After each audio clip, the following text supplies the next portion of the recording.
All right, we're live.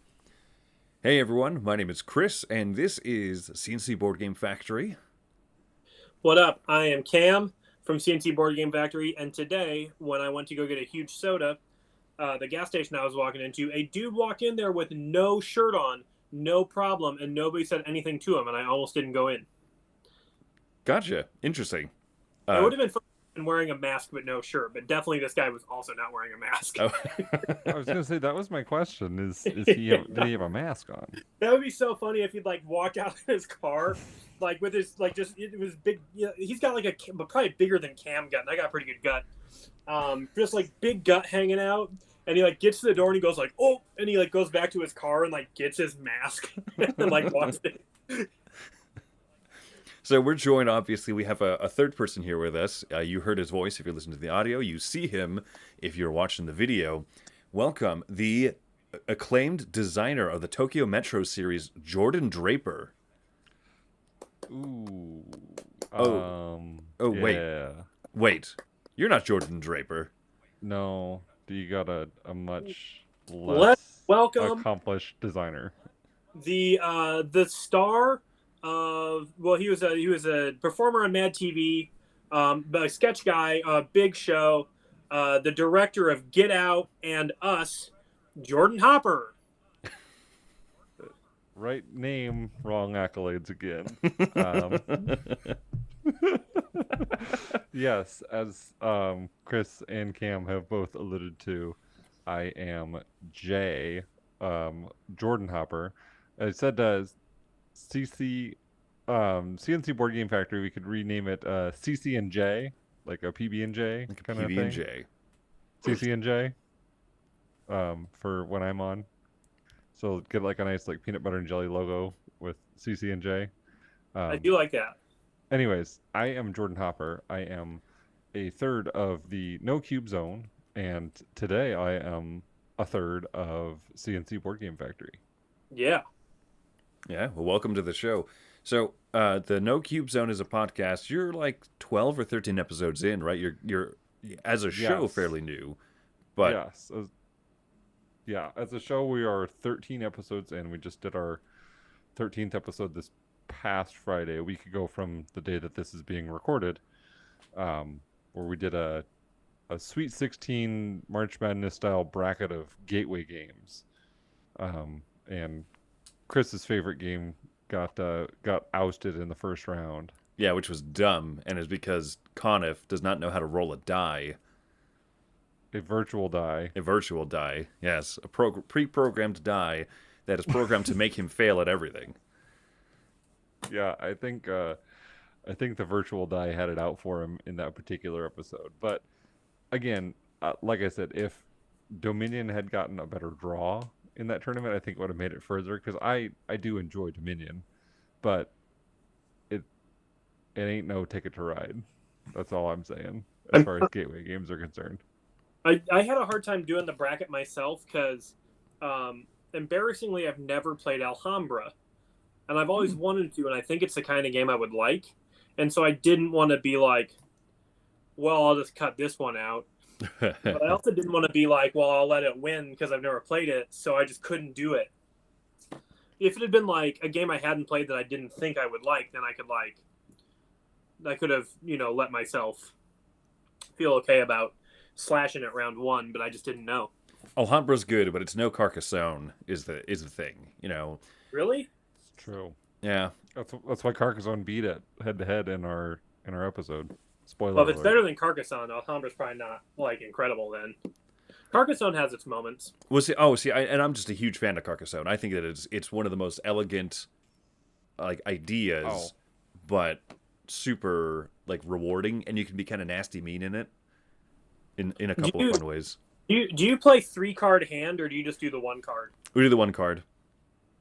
Yeah, I mean, I've considered trying the 3. You have 3 tiles in hand. You can play whichever one you want, but there's something about here's this thing, deal with it.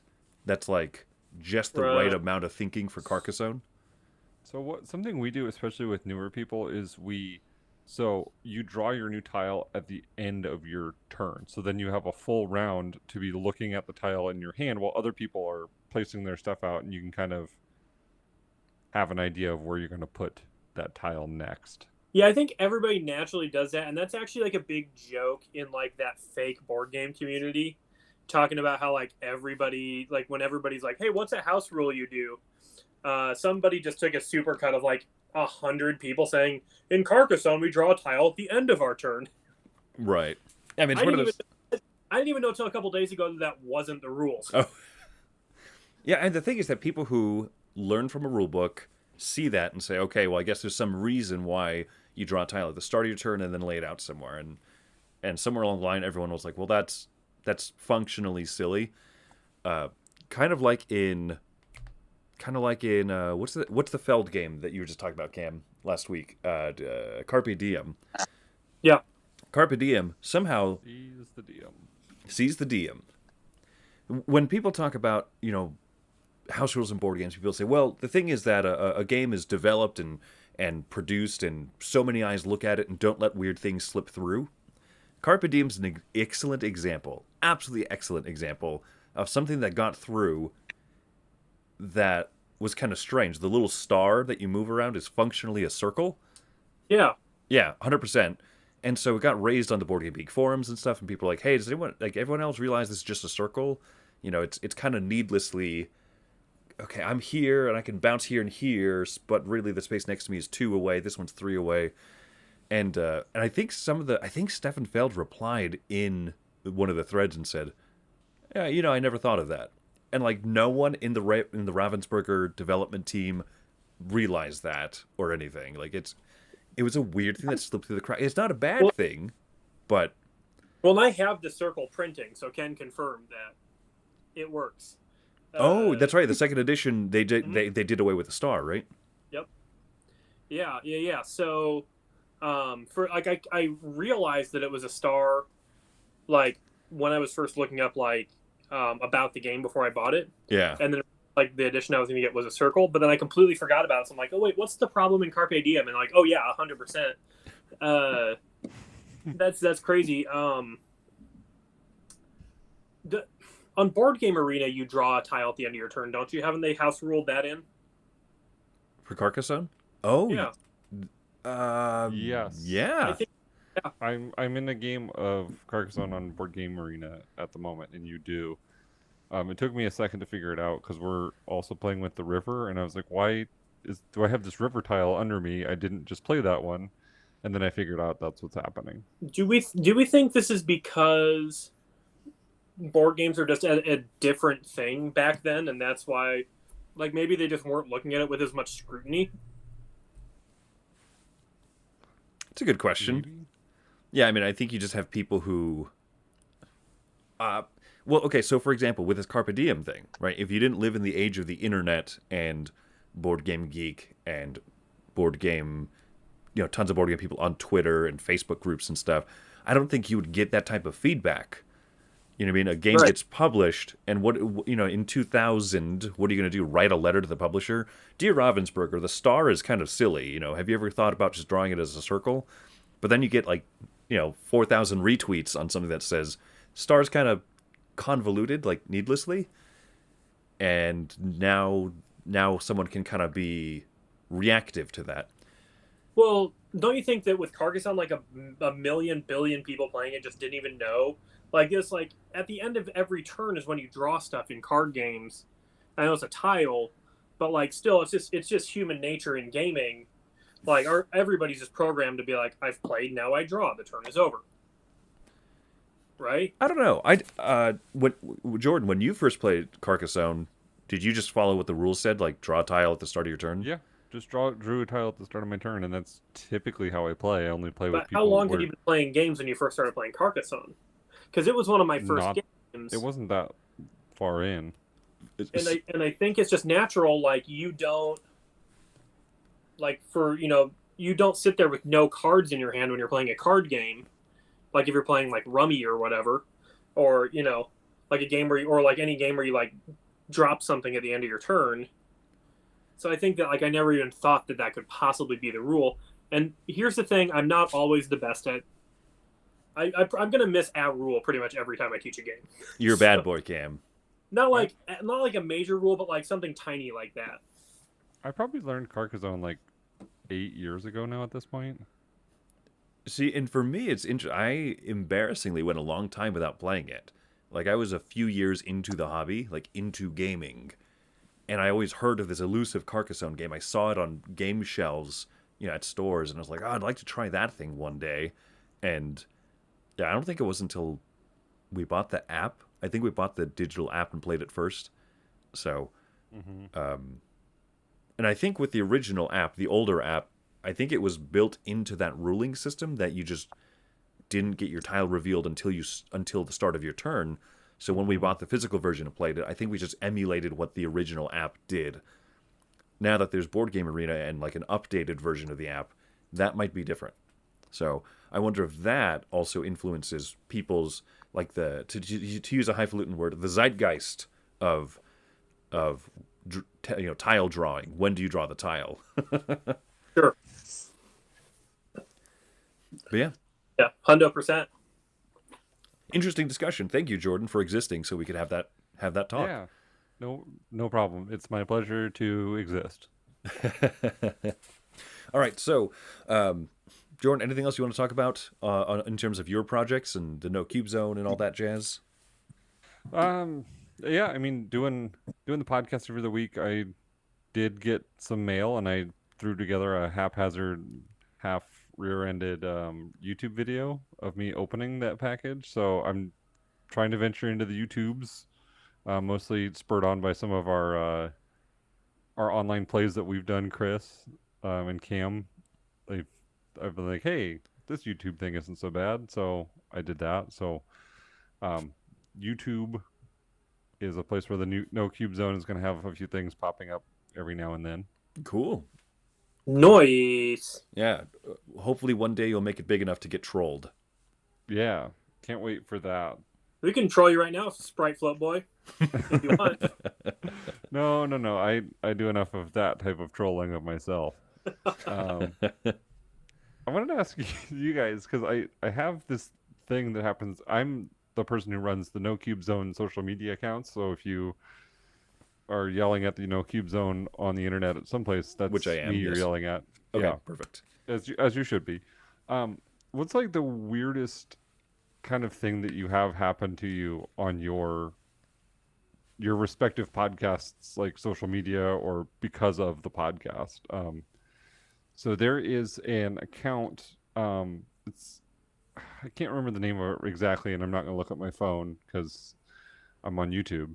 But it's like Relic of the Past. It's like a D&D podcast, but every Friday they tag me and a whole bunch of other, as far as I can tell, just D&D podcasts, and they're like, talk about your most recent episode. I'm like, okay, but we're not a D&D podcast, so I don't know if this person listens to No Cube Zone, in which case, thank you.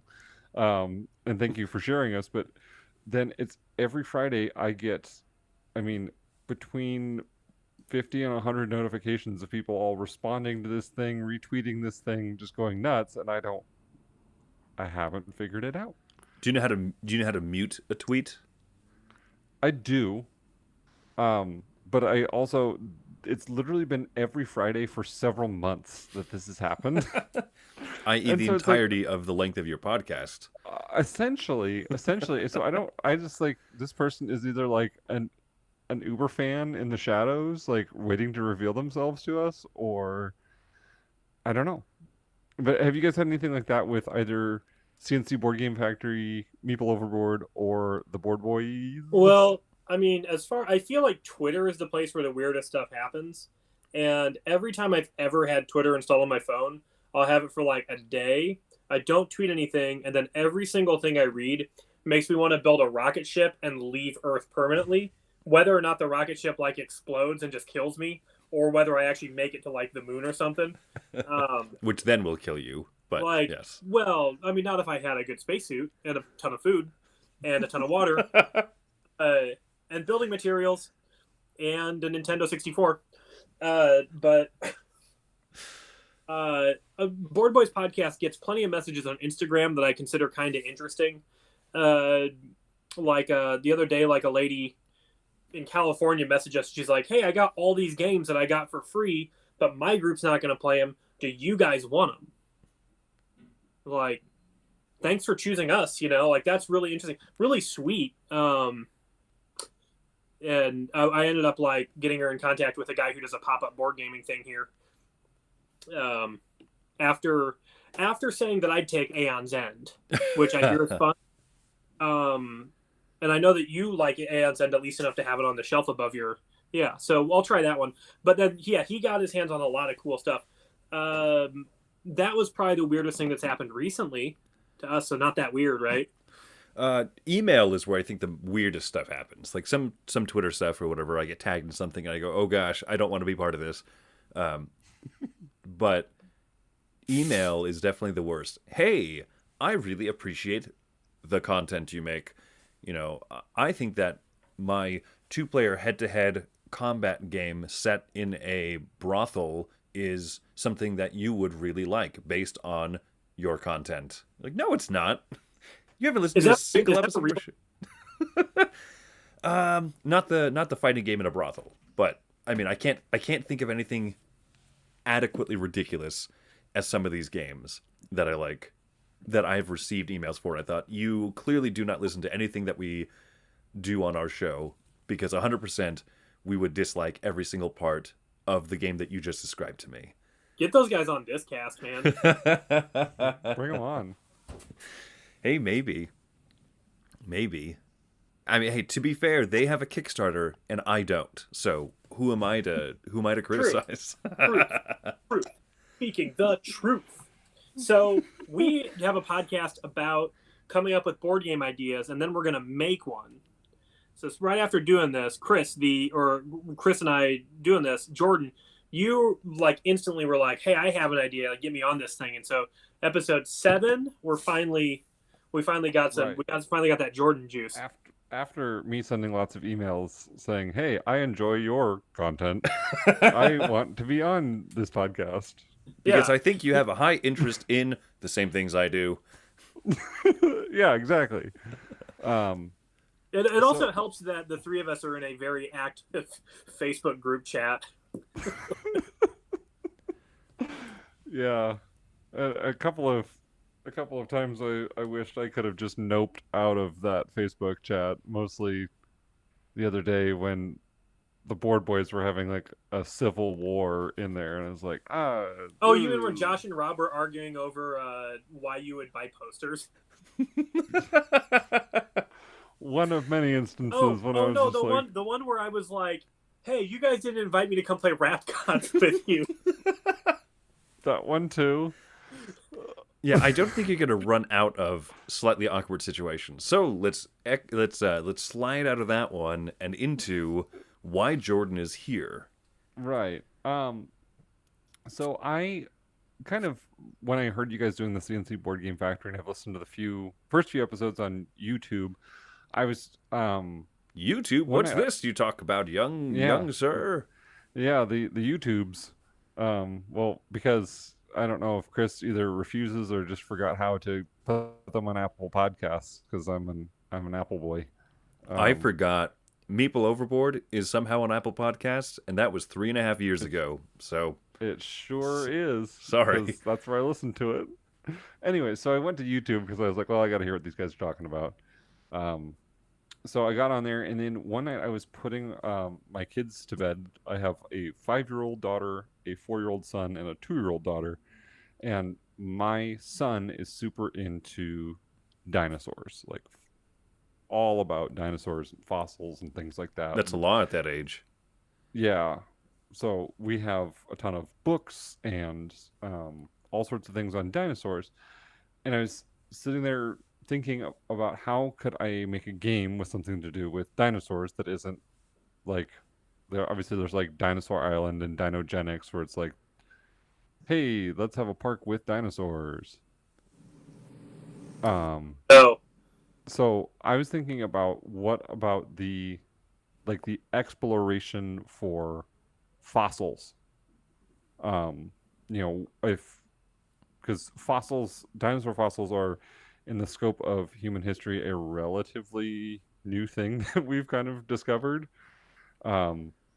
Think in it was like the mid to late 1800s is when they first started unearthing these things. Yeah, I thought it was like the Um, 1870s or something. yeah, something like that. And then there was a boom of, these rich guys in pith helmets going out and digging in the dirt finding these bones. um, so I was thinking about, like, what about something like that? And then in some of the books that we've read is that some dinosaur, like, scientists are still debating today on how dinosaurs were actually, like, how the fossils actually all go together. So I was thinking about, what if there was some sort of game where you were playing like an archaeologist in like late 1800s, early 1900s, so you could kind of have that like art aesthetic going on there. Um, a bunch of people in like all tan suits and those hard pith helmets and all sorts of fun wacky stuff. Um, but the theme would be, you're looking for dinosaur fossils, and I was thinking about how this would mechanically work out. I think what I've landed on in my mind, at least for this game for right now, and you guys can tell me if maybe there's something better we could do with it. But I was thinking about possibly like some sort of multi-use card for each of the fossils. So one aspect could be some sort of like digging mechanic where you're digging through different layers of different sedimentary layers, and then one aspect of the card could be you found a skull or a femur or whatever, and you can use those to kind of somewhat assemble dinosaurs. Or there could be some sort of um, something that can aid you in your research on how the dinosaurs actually go together. And then um, what I thought would be cool is an aspect of it could also be you're selling the dinosaurs to museums. And then, so this is Jordanosaurus. um, and then if at some point later in the game, maybe someone else came along and it's like, well, the Jordanosaurus didn't actually exist. This was the Camosaurus Rex. Actually, that's where those bones came from. I like that dinosaur. Something along that line. And there would, I don't know. So that's kind of where I was at with it. Any thoughts, ideas? Can I ask you a couple qualifying questions? Yes. So, is the goal to like have the most money, and who cares if you were correct? Or is the goal to like actually make good dinosaurs? So I think it would be to make good dinosaurs. So I think like a victory point would be like, when you sell your dinosaurs to museums, you also get like prestige or something like that. So it's like kind of alchemisty, where you like A little bit you're of the trying to do alchemist. the right thing, and that makes you points and money, but you like lose points if it turns out your dinosaurs were cabbage. Exactly. Yeah, and Alchemist was kind of a little bit of an inspiration for kind of some of this idea, was Alchemist, with like the debunking and things like that. So that was, and I would like to find a way to do it maybe without the app, like Alchemist had. So there's like a puzzle, but you don't want it to be like CPU GM'd. Right. And that's just in my mind at this moment. Also because I don't know how to go about making an app to do all that. So if I can just figure out how to make it self-contained in a box, that would be preferred. Interesting. And then the other question I had was, you mentioned multi-use cards, so you can dig through the different eras of rock or whatever, and you get a card that could be like a dinosaur part. What would the other parts of the card be? So like I said, I thought that the card could be like, this part's a dinosaur part. This part is I had something. Maybe there are like, one of the parts of it could be you need certain amounts of tools to get into certain sedimentary layers. So this could be, these are some extra tools or something like that on the card. Maybe there's, I think maybe a use for money, you could like be funding research. So certain cards could have certain extra coinage on them. So like maybe instead of digging for new dinosaurs, I could use my cards to. I'm gonna fund some research on how do I think this dinosaur went together. Um, Yeah.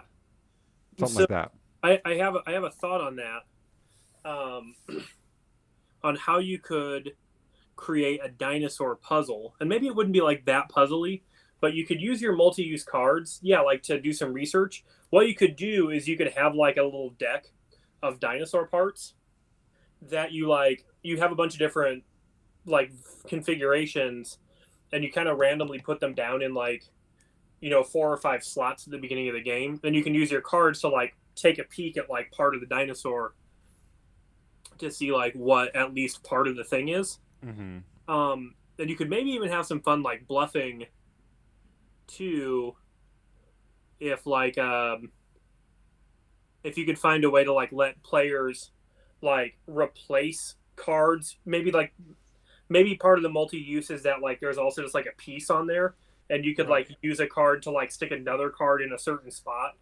Yeah, maybe something like I like maybe some there could be some sort of like module like setup for like in this here's this before you start the game you set up maybe there's like 5 or 6 dinosaurs that you can discover throughout this particular game or whatever. Maybe there's some sort of setup with like cards that get like randomly assorted into these decks that are like face down, and there's some sort of and then there's some kind of like you said like you should like I'm gonna research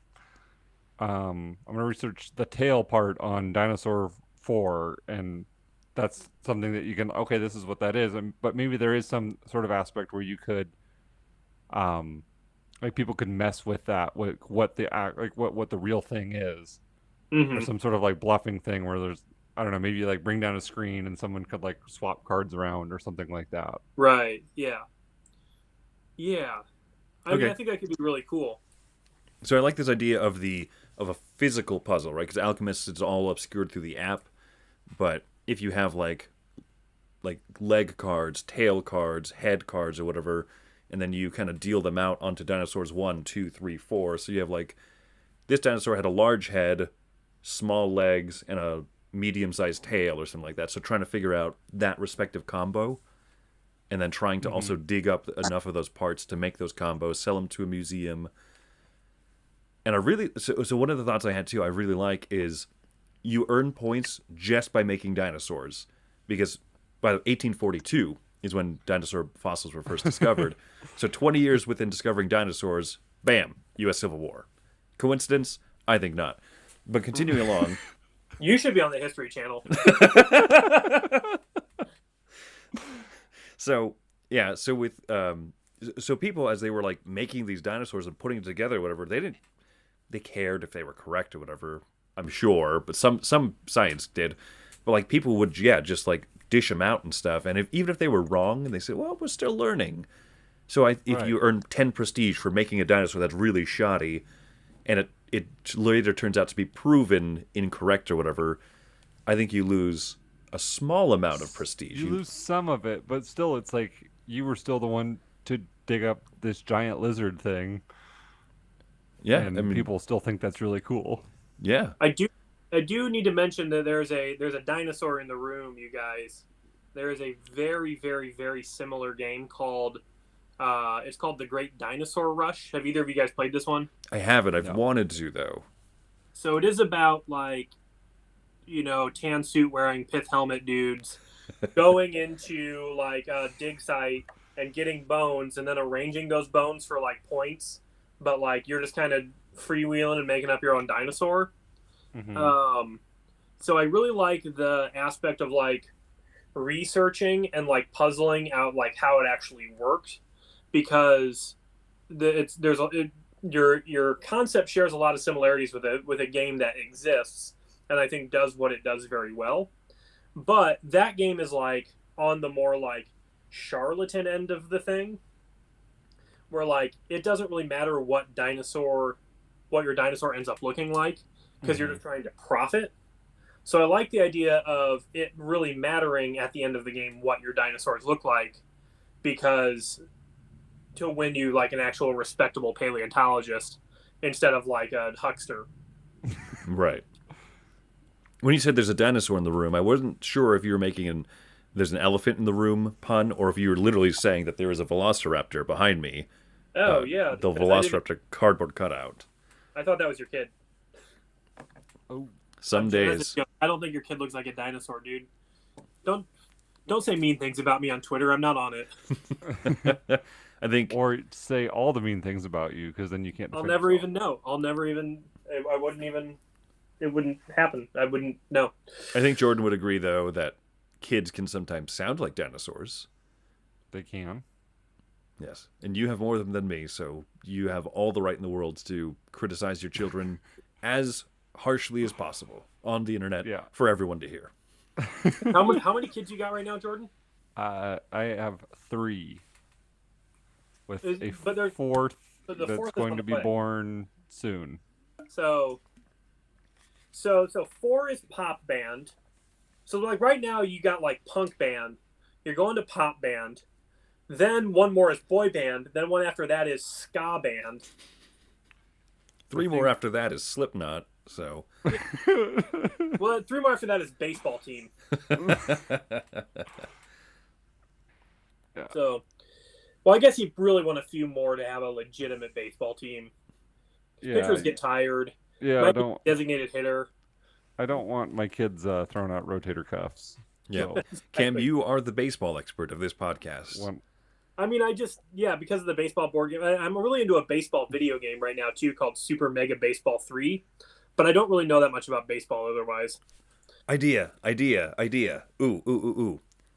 Whenever we design a game, we just add 3 at the end of it to give it credence, like two prior games of it have existed already. Yeah, that's a great idea. That's what they did. I mean, they do that with movies a lot, where like somebody will write a completely unrelated script with like a completely unrelated director, but like the people making the movie are like, we're going to get the rights to call this Die Hard 4. Ghost Monster 2, and it has nothing to do with Ghost Monster 1, and it might not even be about a ghost monster. This happened with Troll 2. Have you guys seen that movie? I have 'Cause, thankfully the not. Troll was about like trolls. No, not thankfully not. Unfortunately not. Troll 2 is incredible, but Troll 2 is about goblins, and it was written by some Italian guy who did the script all in like English, and then went to this little town in like Utah or something, and like hired a bunch of like amateur actors who like sort of had some self-respect, but then this Italian guy who's like very distant second language was English would be like, no, you have to say these lines exactly like this. And they're like, that doesn't sound right in English. And he's like, look, do you want this job? Which is why you'll be watching this movie, and like the way people say things is super weird. It's maybe the best bad movie of all time, and I say that having seen most of The Room. So That reminds me of, I can't remember his name all of a sudden, which is embarrassing. Richard something. So the voice actor for Philip J. Fry from Futurama. Oh my I think gosh. it was Richard J. Fry. Yeah, probably. So the actor for Fry said that a line that he didn't understand why it was a joke. Billy West. I'm so dumb. Okay, so Billy West is I thought of it like a split second before you, and I was like, check this out, Simpsons fans. Here's what I know. But he beat me. Billy West is an amazing voice actor, and so he does Fry. And the line that he didn't understand when he was saying it, he's like, I don't get why this is funny. Like, I don't understand what this line is. And then he had to like watch the episode, hear it back to realize why it was intentionally funny. Is Fry is sitting there just, pounding back a couple of beers, and people like, Fry, you should be careful. Alcohol kills brain cells. No, I'm doesn't. no, I'm doesn't. All right. Anyway, so I Pretty like Super Mega Dinosaur Dig 3, Jordan. I think that's a great Yeah. great concept. And this is also something I think it would be super cool to have, just like, for no other real purpose than just to have a lot of different like paleontologists to pick your that you can pick from to like be your person. Just have a mess of people, like, you know, have some black paleontologists, have some traditionally Asian paleontologists, have some Latina paleontologists, have some paleontologists in wheelchairs. Like, it's Okay. my game. I can make my own alternate history if I want to, and there were all sorts of paleontologists, not just a bunch of white dudes out there in pith helmets. It's a whole bunch of all kinds of dudes and lady dudes out there in pith In helmets pith digging for helmets. dinosaurs. Um, yeah. So I'm sorry to ask a question regarding that. That probably is in a more gaming direction than more in an inclusivity direction. But does that mean you would have different variable player powers for different paleontologists that you're being? That would be in the expansion, Super Mega Dinosaur Expedition 3.5. Um, I, So I think I think what in this is always something that I never am a huge fan of in games where they give you variable player powers, but you have to be a certain color to be that variable player. Like, my vision would be if there's variable player powers, then maybe there's some sort of like I think like Sagrada, like the Sagrada boards, how the Mhm. cards just like slide in. So maybe there's this variable player power board that you can just slide your little paleontologist person into. well, it's just like Um, you pick the card and then take the color components that you want. It's kind of like cause I Twilight. don't even like the game. Have you guys played Barrage? Yeah, I haven't, Familiar no. with Barrage? So each color has its own specific like player power to it. I right. want to try all the player powers, but I also want to be a certain color at the same time. Like, I'm kind of that person, and so it bothers me that I can't try the other player powers while continuing to play like the bluish greenish color or Do you black hear or that, Chris? Jordan is inclusive with people and racist against meeple. What I'm hearing, Jordan, is that you see color. I do see color. So let me put it like, so why not just have a player board with your variable player power, and then you just pick the color components you want? They do that in Twilight Imperium. They do that Yeah, in. sure. I mean, that's the first game that comes to mind because there's, when you have like 15 factions, but you only have 6 player colors, it becomes important that Yeah, and that you was my vision. separate Is those two things. there's more, like, as far as like the little paleontologist that you are, there's more of those in the box than there are people playing the game. So you could change them out if you wanted to every time. You could be the same one if you wanted to every time. Um, So you're so saying there's different little paleontologist meeples. I'm thinking like cards, like like a card, like to represent like what your paleontologist person looks like. But there might just be like the traditional like red, yellow, blue, green player colors, or something maybe that is maybe a little more colorblind friendly, because I know that red and green are not usually the best for folks with So, that. so not to sound like the oldest, most Curmudgeon-y. curmudgeonly person in the world, why even have like different paleontologists you can be if they don't necessarily have individual player powers? I'll throw one thing out. Why have meeples and Carcassonne when you can just have cubes? I agree. Why No, but the have meeples are different than. I'm why, saying like player why art. in Twilight Imperium that's there on your shelf? Why have all these different cool 3D spaceship molds and things like that when you could just have? Well, the War Sun is the biggest of the cubes, and then here's a medium cube. That's your Dreadnought, and then these small Now, now, cubes. see, you're devil's advocating me because the question I'm asking is different I'm because there is a I'm reason you want to thinking. I'm trying differentiate to a think of Warsaw. the gameplay, but also like the aesthetic. Okay, I so want it to have a cool aesthetic too. And I think that a lot of games I kind of fall short in that, at least in my opinion, is I could go grab an armful of games with people in it or on the box that look like me. Mhm. And that's not the case for people who don't necessarily look like me. One of the things I Um, think is that comes to mind to answer Cam your question is the opening page of Brass Birmingham. The opening page of the rulebook. The rulebook is only like 6 or 8 pages, something like that.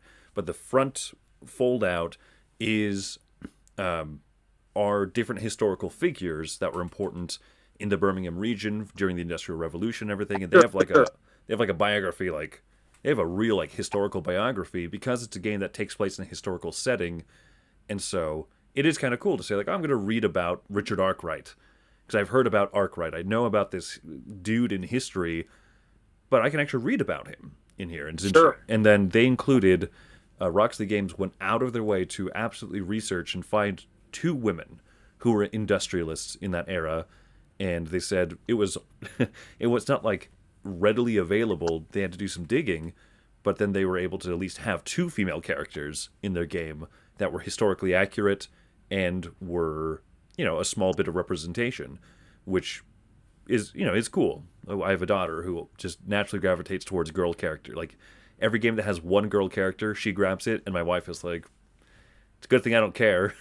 I'll be Well, redheaded see, guy." no representation. I'm just saying, like, from a game design standpoint, like if I just have a card that's like this is your character, and that's like, why not do like a Spice Road type thing with the art, where like all of these different paleontologists are all over the cards and all over the board, and because it just seems like kind of silly to me to have like a little card that is like this does nothing, but this is who I am. So the reason is because there's 2 aspects to a game. There's the mechanism.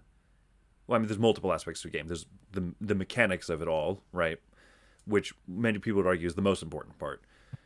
Sure. The art and the aesthetic, like Jordan mentioned. And I would Mhm. also say immersion is kind of a mix of Totally. yeah, like immersion is another mix of it. If you can have a little card and you read a snippet of history or something like that, it kind of makes you appreciate Like, for Yeah, but if some you're making people. characters, you know like what? Something that I always appreciate about Shut Up and Sit Down when I listen to them, especially Quentin Smith when he talks about a game, like the way he describes a game, like he puts me like in that game. Like I feel like I'm in that game. Like he was one of the first people I heard talk about Twilight Imperium, and he was talking about how just like the battles of and like believing that you're just like these 2 alien races fighting on this planet. I imagine like a planet covered in a cranberry field. So it's like these 2 alien hordes standing in a cranberry field shooting at each other. Um, and things like that. And I think you can even get in Euro-y, crusty, cammy games. You can you can get hey now, you can still get that immersion, and that's another super fun way to experience a game. well, I agree with you, but what I'm saying is, if you're going to have a game where like your players don't do anything different, but you want to have like different characters, Mhm. why not take the adrenaline approach and have like modeled figurines and like you're all the same thing, but like then you really do get that immersion of like, oh, I really feel like this character now. I guess all I'm saying is that if I just put a little card down by my board and it would just have a picture of a guy or a lady, right? It wouldn't necessarily make me feel like I was that person. But if I had a modeled miniature of that person, then I would, I think, feel like I had a more tethered to that identity. I don't want this game to have like a $400 pledge level on Kickstarter to fund 85 different plastic minis. Oh, so you want like you just want people to be able to be like, oh, like flip through like a bunch of different cards and be like, this is me. I get that. I understand it. Yeah, that's what I was thinking. Is there are cards with depictions of lots of different people, and then like I said, kind of maybe Sagrada style. The board Yeah. has a little slide in thing where you can drop your card in, and like this is me. Um, and then if we're going to that level with that board, I would hope that the board would have some sort of like indentations a la like Scythe and things like that, where like if you're tracking things with like cubes or dinosaur skulls or footprints or whatever, You That- that's know, there too. call me crazy, call me making things needlessly complicated. I'll call you But maybe. if you're Do, going do, to do, do. if you're going to spend like if you're going to have like an indented board and a card you can slide in, how cool would it be if you got dealt like 4 or 5 heads and 4 or 5 bodies that you could put in there and make your own little character, and there were 2 different like little abilities that you got to have, or maybe your starting equipment or something like that, kind of like the mamas and the papas in viticulture, where now you have your own little unique person for this game, I could see that. and it actually has a small effect on the game. It doesn't have to have a big one, but maybe I can see you start that. with a couple bones and 3 cards, or if you use this head and this body, you start with 1 bone, 2 cards, and 3 money. That could be neat, That could be neat. Jordan Hopper. You've put an idea in my head that I like. I like it. Yeah. And I mean, don't you love picking from like the starting sticks in Teotihuacan or in Zolkin? I really Mhm. like that, and a lot of games Yeah, do and that. I mean, you sold me when you said mamas and papas because that's such a fun aspect of. I think it was originally Tuscany that brought it into the original viticulture, and then they put it in the Essentials edition. But Sure. Yeah. that whole thing where you get dealt, here's 4, pick 2 or something like that. Prelude cards Right. and Terraforming Mars. Like Exactly. those things are always Exactly. fun. That's a good point. That's awesome. That is, that And is always really. You fun. can get like super inclusive there, and like I wouldn't say that the art on the mamas and the papas card is like so far-reaching diverse, but like I'm pretty sure there weren't like a ton of like rich Asian people living in Italy in like 19 or 1790 or whatever. right. But like you can still be like Papa Rodney, and he's like honestly, viticulture is probably a modern game. It's probably not like an old timey thing, so never mind. There's probably tons of rich dudes of every ethnicity in every country in the world now. So At this point, yeah. Right. I mean, yeah. So that's interesting. I really like it. I like Super Mega Dinosaur Dig 3. And I think one of my favorite aspects of this, if it really were to become a game, is I could always sit there at the end of the game and say, I've got a bone to pick with this. Just I think of you and think of Chad all the both would love podcast and YouTube reviews that they could. That's what they could say in their. Yeah, let's In move their on to the negative cons. section. Oh, you mean the bones I've got to a pick? bone to pick. I like it. I love it. I want some more of it. So here's the question, Chris. Do we even do pitches today? I've got a quick thing that's a little bit less of a pitch and more of an exercise in creativity. Okay, so I think I have. So what I thought of today too, I feel like is the driving force of a game, but not the game. Yeah, So- same. Okay, so let's do that today, because I think I'd really like before we get off of the dinosaur game, I'd really like to see Jordan, you come back here soon, and chat about another idea you might have, or if you want to further clarify us on what you've been thinking about. yeah. I've got a couple other things kind of in the hopper, and I've Uh, yeah, that's poor name pun there. But I do have the benefit of living in the same city and communicating with Alex Wolf.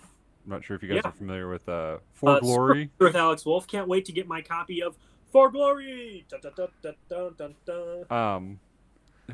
He just had a successful Kickstarter that he ran for his 2-player deck building game, and he's in a board game design group, and so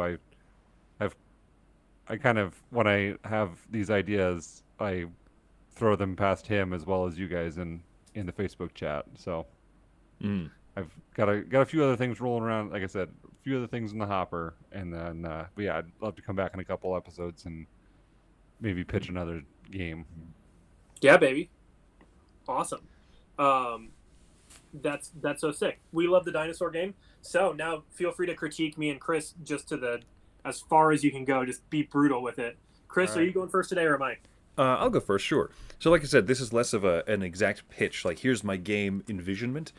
I more so thought of a component, right? Because there's a Carla Kopp of sorry, I blinked for a second. Carla Kopp from Weird Giraffe Games and Galactic Raptor Games, which, I mean, I guess we should pitch your dinosaur game to Galactic Raptor. Why not, I right? think so. So she was talking about she's a designer, she's a developer, and she's a publisher. She's a triple threat, and she's awesome. And so she's talking about how there's different ways to approach games, and people always ask at any like Q&A, any panel discussion when there's a game designer there, someone always asks, do you design theme first or mechanisms first?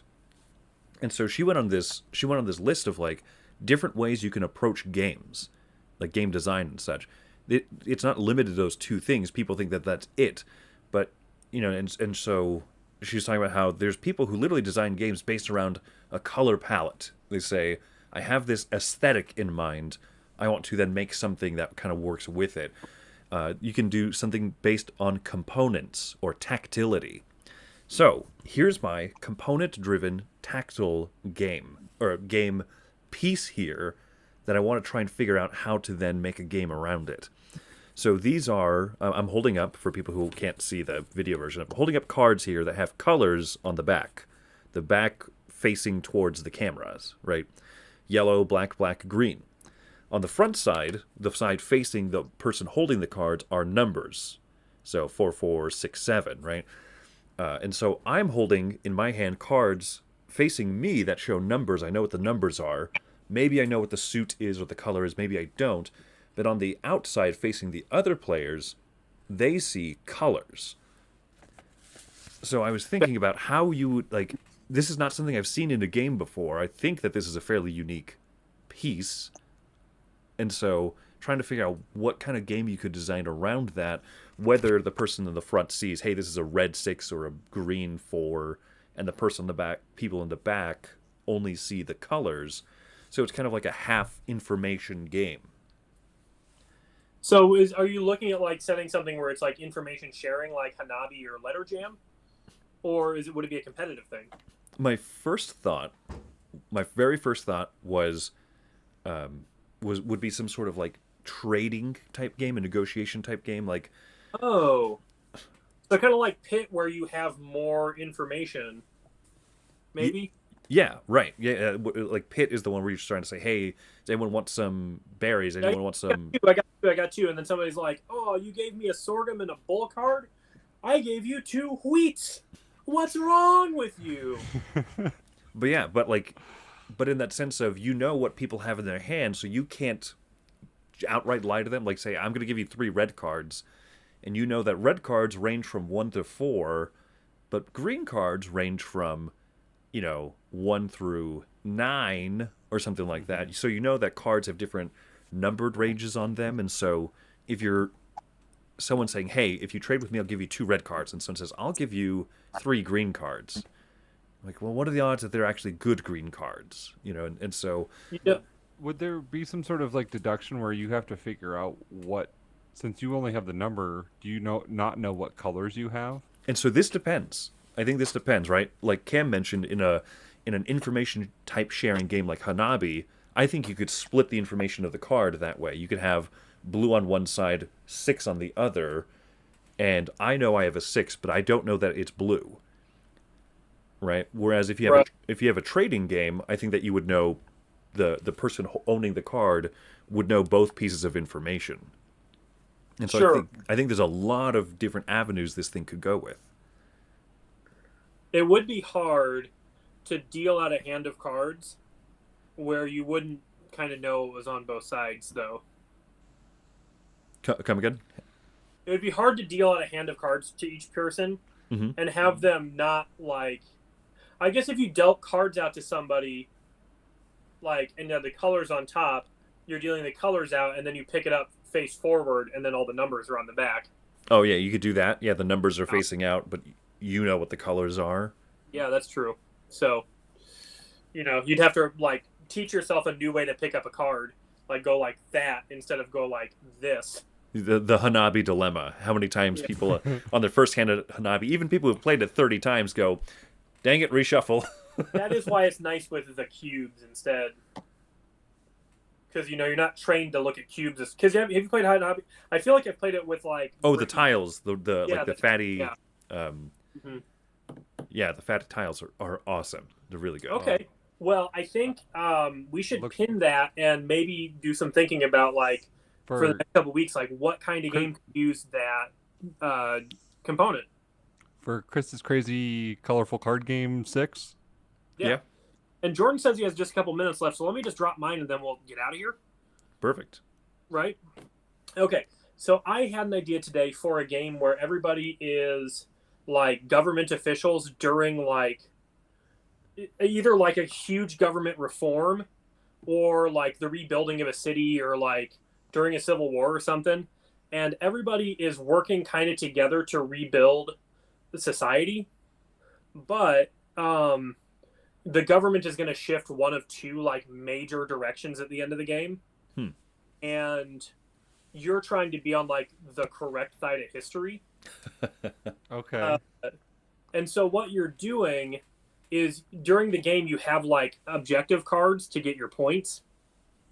And basically each card has 3 objectives. It'll show you an objective for like, let's just say going option 1. It'll say have an objective for going option 2, and it'll have like a middle objective, right?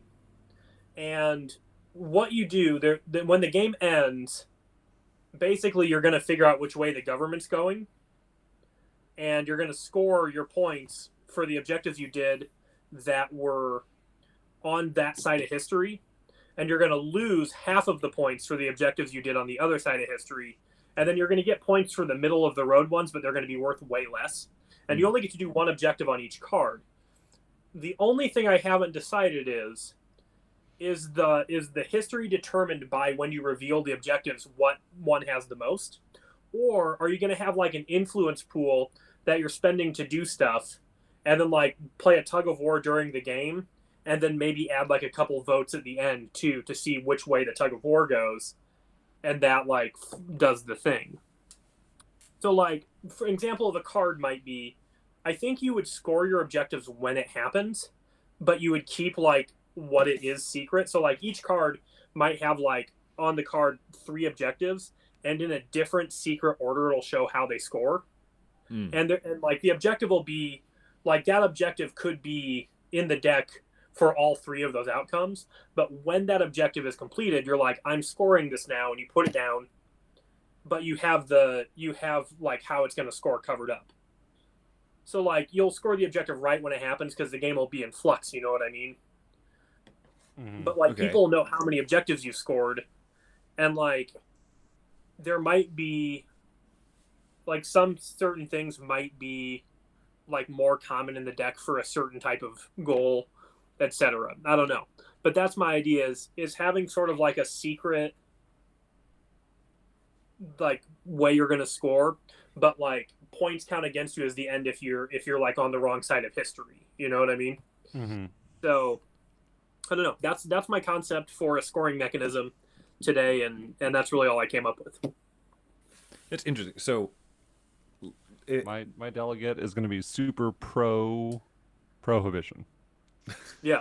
It's not called conhibition. Come on. But I think this is like a Euro game. I don't think it's like a social game where you're like passing, like laws and stuff during the game. Although that could be a neat aspect of it, So, where there's like a little more Euro-y version of like the King's Dilemma. no, I love the King's Dilemma, but no, it'd be more like just a game where you're like scoring objective cards, like several of them over the course of the game, and that's where you get your points. But each objective like is going to either be viewed in the new form of government as something that you did that was crappy or something that you did that was good. And it's your job to figure out which way things are going to go. And try to nudge things your way.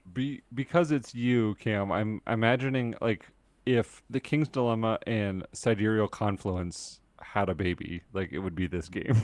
I mean, Sidereal Confluence is a game that I love, but I didn't see it as a trading game. I love trading mechanisms, but I saw it more of as like a cooperative city builder. like where you're like actively like, hey, we all need to band together to build this library. And then when the library's built, like somebody's like, I scored an objective, and somebody else is like, I scored an objective. But like maybe that was a red objective for player 1, and that was a blue objective for player 2. The red objective is worth 4 points, and the blue objective is worth 2 points. But like at the end of the game, one color is going to score, and one color is going to take half. Like you're going to lose half the points. Like half your points. Or maybe it's just a standard objective on that card too, and it's just worth 1 point. So you don't get to know how many points people's objectives are worth. But if it's the objective that scores no matter what, it's always worth like 1 point. And then there's like a 2 point and a 4 point. Yeah, I don't know. I like it. I like it. I like it. All right. Well, out of respect to our esteemed guest here, Jordan Hooper. Thank you. Hanging with Mr. Hooper. His name is Hopper. Jordan Hopper. So, Jordan, thanks so much for joining us and pitching us your really terrible dinosaur game that I don't think you should pursue whatsoever. Cam, let's steal his idea and make the dinosaur game. I mean, they basically already made that game. We're going to have to make an entirely new game. Hey, Super Mega Dinosaur Expedition 3 could be CC&J's first game publication. I do like it. I mean, I really do. I really like the idea of like an alchemist type puzzle that it has like the players have more influence over. I think that would really set the game apart. So yeah, I appreciate it. Thanks for coming on, man. It was fun. All right, Jordan, we love you very much. Thanks for being here. Love is reciprocated. Thank you for being our tallest guest ever in history of the CNC Board Game Factory. Hey, I'm gonna put that on my resume.